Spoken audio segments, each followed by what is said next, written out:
Next up is Boncore.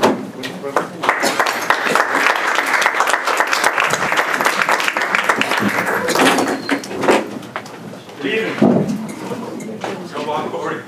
Ethan just let me know that this is a halfway point in the program, so I saw the new chairs in the room, so get comfortable because it's be a long one. But I want to thank you all for having me tonight. Thank you for having all the candidates. This is an important race, and it's important to this district, and it's important that you meet the people or the person that's going to represent you in the state senate. My name, again, like I said, is Joe Boncore. I'm from Winthrop, where I served as chairman of the Public Housing Authority. I've been elected to that position for a number of years, and I've advocated for public housing and more affordable housing, not only in the town of Winthrop, but also on Beacon Hill in the past couple of years, where the legislature has changed, made the most expansive change to public housing legislation about 4 years ago. I testified before the legislature and worked with the rest of the room, like Jay and Aaron Michaelowitz, on changing that legislation and that reform to housing, ensuring that local people had access to local housing, and ensuring that more affordable housing was online. I've also, in my professional capacity, been a practicing attorney for the last 10 years. For the last four of those years, I've worked as a public defender in the Boston Municipal Court, which is a major court for this neighborhood. And I've seen the problems in the court system. I've seen that so many in the court system that I've been assigned to as a public defender aren't really criminals. They're people with problems. They're people with mental health problems. They're people with addiction problems. And I see that the court is no place to house these people. I see that the court is underfunded and doesn't have the ability to work with these people and put these people on the road to success. We do need criminal justice reform. We need to stop locking people up. We need to make more funds available to lift people up. We need to make more funds available to put people into rehabilitation programs, to fund drug courts, programs that put people on the path to success, and not just locking people up. Someone brought up the recidivism rate earlier.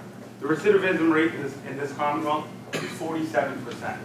That means if you go to jail once, there's almost a 50% chance that you're going back there. And it's because jail is not the place for a lot of the people we have in the courts. And I know that opiates are a big issue throughout, and so many of the people who are in the court system are addicted to them.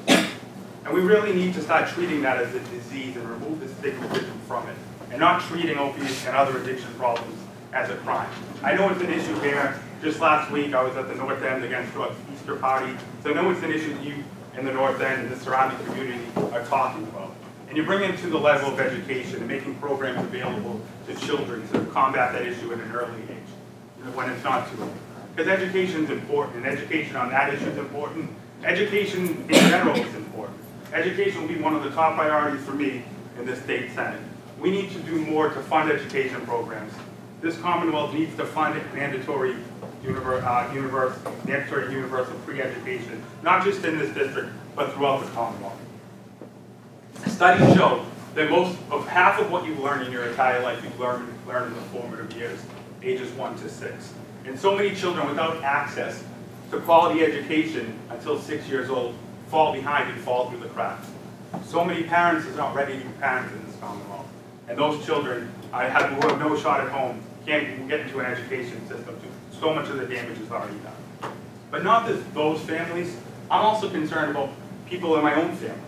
I come from a family of 9 children. I have 7 sisters.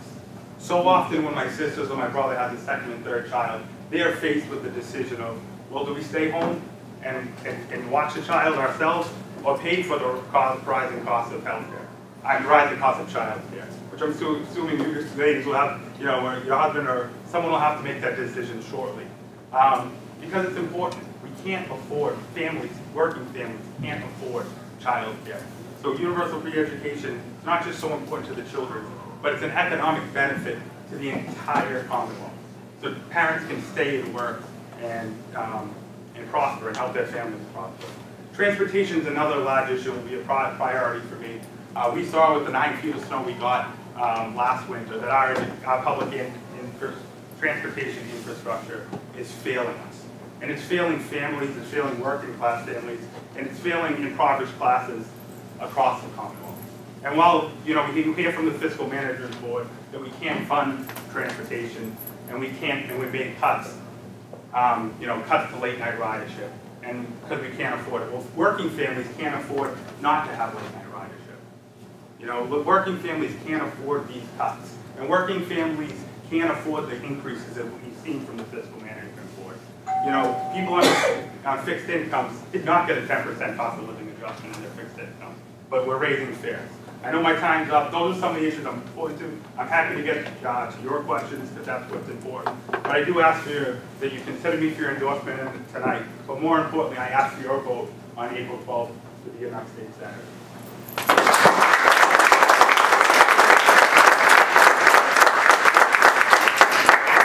So I'm going to reverse the order. I'm going to go to anyone new have a question before I go to my resolutions. So, why don't you? Well, you did touch upon it earlier, but before that question, I'll do the Dan trick of asking too. With court funding and mandatory minimum sentencing, where you stand on? I mean, we've seen court funding get slashed throughout the years, and then that's a separate one, but as well as mandatory minimum. I mean, it's something that hits home with me. It's something I have practical experience in dealing with. We need to fund our court system, obviously, but when we make slashes and cuts to the court fund, what goes first? What goes first is drug courts and funding for those courts. What goes next is usually mental health courts. So we need to fund the courts properly. That's important. I'm against mandatory minimums. They just don't make any good sense anymore. I've seen practically they don't make very well sense. We have judges appointed in this Commonwealth to make decisions, to weigh factors in deciding how people will be sentenced. And their hands, judges' hands, shouldn't be tied by mandatory minimums. I see it so happen so often. It's really some of the saddest cases that I deal with on a regular basis. We need to take a more practical approach to what works. And I plan on taking a more practical approach to all issues in the state center. So to follow up on, and I put Jan on the spot, and put you on the spot too, on criminal justice reform, you mentioned the courts. What do you think about the legalization of marijuana ballot question coming up? Right. I mean, it's a valid question, and the people ultimately decide once the legislature can get their head around it in the meantime, or maybe a valid question. And I support what the Commonwealth done on the marijuana issue. I support, decriminalizing marijuana. That should be a bearing on people's quarries going forward and affecting their ability to get, federally funded student loans.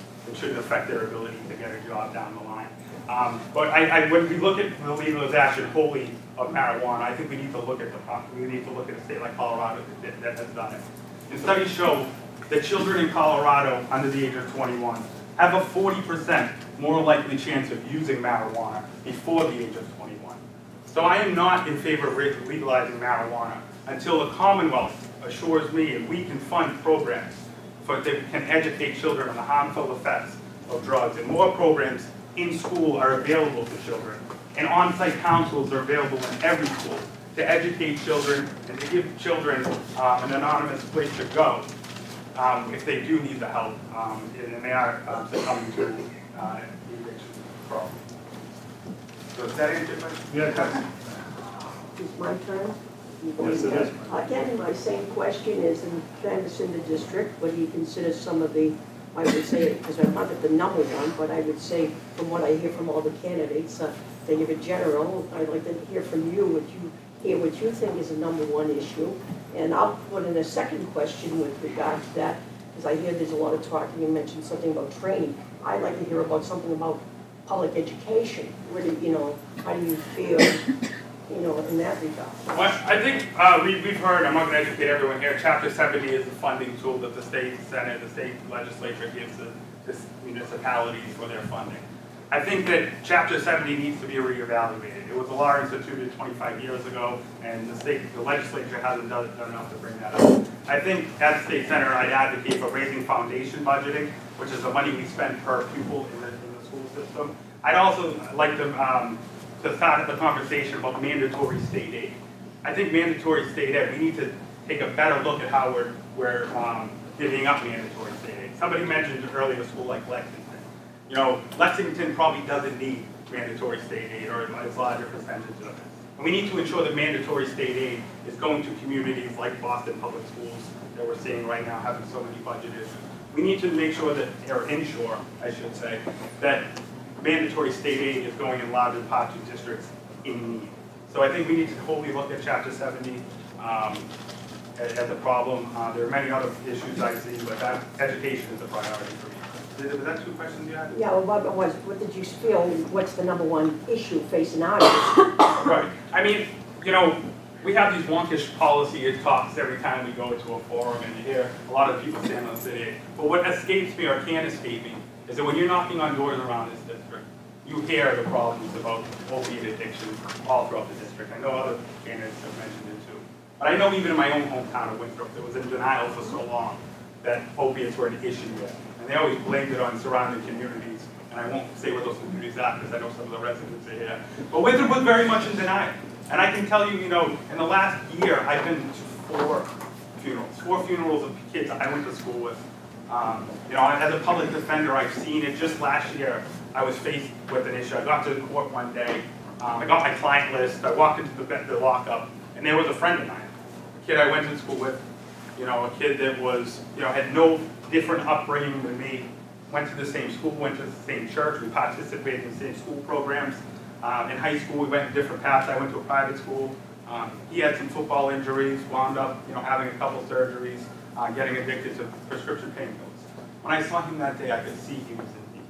I could see he was having so much trouble. And I knew if we didn't do something that day, that his funeral would be the next I went to.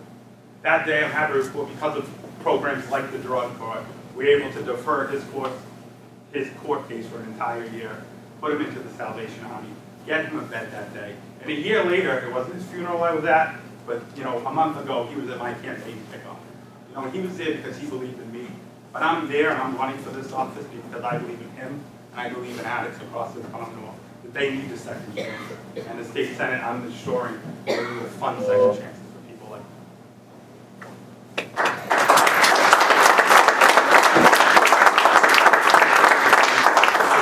Yeah, so my name's Frank, I'm in Beacon Health. Okay. So you mentioned increasing funding for the courts and possibly for the education system, but when push comes to shove on the budget, what are you willing to cut or compromise on to get what you want?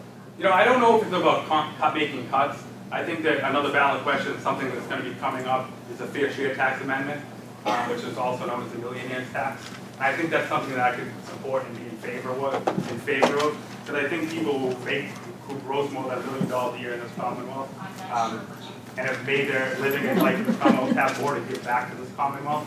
So not just we need to make cuts, but we need to, you know, change the tax system in this Commonwealth through a fair share tax amendment, and ensuring that that tax money, that extra revenue, is allocated and earmarked towards education and towards transportation. Okay, short follow-up. Yeah. So you think it's realistic in the short term that that's going to pass, like maybe the first budget that you're working on, that revenue won't be there for you? Or? In the first budget I'm working on, that revenue won't be there, obviously, because we'll come into office in July. So I think we need to consider how we're spending our money, you know, even in the court system. I mean, we're spending $4 per person to put them through the court system, and only we're making $1 available. For every $4 we spend on someone putting them through the court system, we're only spending $1 to, you know, on resources available to that person, rehabilitation services and stuff like that. So I think if we start to change something, and we're not going to do it overnight. I mean, I'm not going to stand here and tell you practically that we can make these changes overnight. We need to start with smart programs, smart balance programs in July. And start taking a look at that and taking money out from one spot and move it into another spot. Because it is going to take time. I don't, you know, profess here to be, you know, the end all be all, and I'm going to change the whole way you look at the budget. But we need to have new ideas and fresh ideas about how to do that. Thank you. Anyone else? I could just ask the same question that the other candidates, if you don't mind, just regarding local control over certain issues that affect the communities differently. Yeah, I mean, I think local control is very important. I mean, again, practically speaking, I'm running for state senate, I'm not running for city council or mayor. So I know that alcohol licenses that, you know, they're given out by the mayor, and I love the city council, I share the alcohol.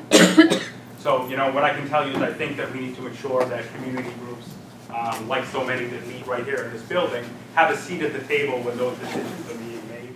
As your state senator and as your elected representative, I will promise to keep the door open to my office, keep it near to the streets or to these community groups, and ensuring that I'm advocating for your needs and working with City Hall on these issues and making sure that your needs are being heard at City Hall and throughout that process. It's important that, you know, you have, or the residents of this district residents of this board have a seat at the table when decisions like that are being made. There's just one more question. Counselor? Yes, I have a question. So, now, as a public defender, you see a lot of clients come through the court system to mental health issues, addiction problems. You also see a huge increase in younger homelessness. And they come through, and most of the times, a lot of judges, they place $250, $500 cash bail on them, they can't afford it. They go get held at Nashua Street or if they're in Middlesex or in Billerica, wherever they're being held, and after 60 days, 90 days, they hit the streets. The problem I see, and the biggest gripe I have, nothing's being done. There's no programs available for these kids that get held, that are just in holding for 60 days, 90 days, and they come out and they hit the street, and they still homeless, drug addiction, mental health issues. What can we do to work with the sheriff's departments while they're held for this short period of time? You see it all the time. You know, they want to plead out, they get their suspended sentence, they hit the streets, and now they get no programs to go to. What can we do to work with the sheriff's departments, or what programs do you see that would be helpful? I think it's good what Sheriff Steve Tompkins has done in the short term, you know, with programs within the jail for vocational programs and training people and ensuring people, you know how to fix a small engine or, work in carpentry. So Sheriff Tompkins has been executing a lot of programs. That probably doesn't answer your question as to people held for 60 or 90 days to wind up back on the streets. But I think with a good probation department and more programs made available to the probation department, I think programs like mental health courts, they work. You know, they ensure that people are in a program for 18 months along with the drug courts. As you know, people go into those programs for 18 months and they have the counseling they need. They're not just thrown into jail where they can meet a network of other, addicts and other people afflicted with the same diseases. So I think diversion away from the jail system and into a programs and longer programs, 18-month programs that can help them will go a long way to that. Chairman, may I just follow up with a quick question? Yes. Another issue I have, someone's held for 30 days or something, and they come out and now they're clean and sober. So the process to get into a residential treatment program is it's a step, and you go to a detox program. You're there 5 to 7 days, and then from detox you go to a residential program. You can't come clean and sober and go into a residential program, so you have to go right into a detox. So most people come out, they have to go get high before they can go in. So now they're clean and sober for 60 days, 30 days. They got to go get high so they can get into a detox, then into residential. What can we do to work with these residential programs that people realize after the 60 days they're clean and sober, they just need long-term treatment? It's a great question, and I think it's a broader question that needs to be answered by our health care system. And I think our healthcare system needs to start identifying addiction as a disease and as a treatment, and providing longer programs. I think it's an issue that we see all the time. I think the healthcare system does very little. Co-pays for treatment and rehabilitation services are much larger than they are if you go to an emergency room and break your leg. And it's not right. We need more parity in the healthcare system in Massachusetts. I go another 5 minutes?